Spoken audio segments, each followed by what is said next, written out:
When I was younger, I was struggling to find out what evil was, because I felt like I was good. I felt like I was doing good, and I felt like I couldn't see evil.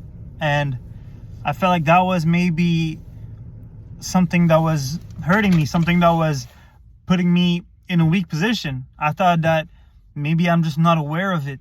And it can almost bring you to a point where you're paranoid in a way, right? Because you seem to only see, if you seem to see the good in people,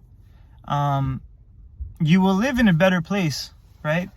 But then the question becomes, well, how can I protect myself from evil without being blindsided by it? And then if the problem is that if you go and try to look for the evil in people, you'll most like 99% of the time you'll find it.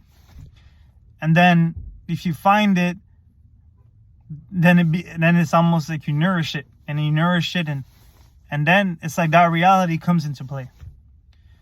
And so I spent a lot of time trying to figure out what it was, because if in one position it's like I can't see it, and in the other position it's like it comes to life, then how are you supposed to navigate through life, right?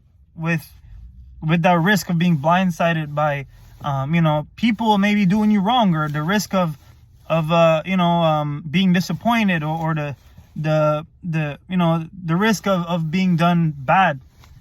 And it can be by friends, by relationships, it can be by in business or whatever. But the thing is that there'll always be a risk. And so if you accept that there'll always be a risk, and that you have to operate from the risk and the chances that favor you, it means that you need to have confidence in those chances. And when you allow the negative part of that equation to come into play, and to distract you from the good, that's when the evil wins. That's what evil is, pretty much. Evil is what gets between you and yourself, pretty much. And yourself is also that perspective that you see outside of you, and that positive, and what you can see the world becoming, what you can see yourself becoming. And evil will come between the two. And anything that does is evil. And it's just, I found it for myself that, at least in my life, that risk has to just be tolerated. And if there's no risk, there's no reward, and there's pretty much no merit, no glory for any of the actions that you want to take. And I wish I knew that sooner. Because if I would have known that sooner, I would have spent less time being paranoid. I would have spent less time doubting and creating my own pain, because I would act from a place where I would see negative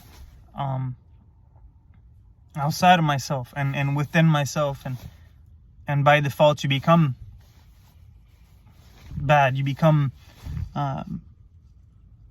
evil, because you're perpetuating it, you're making it a reality. And so I hope it takes courage to be positive, and I hope that that's something that we can all take away from this experience. Thank you for watching.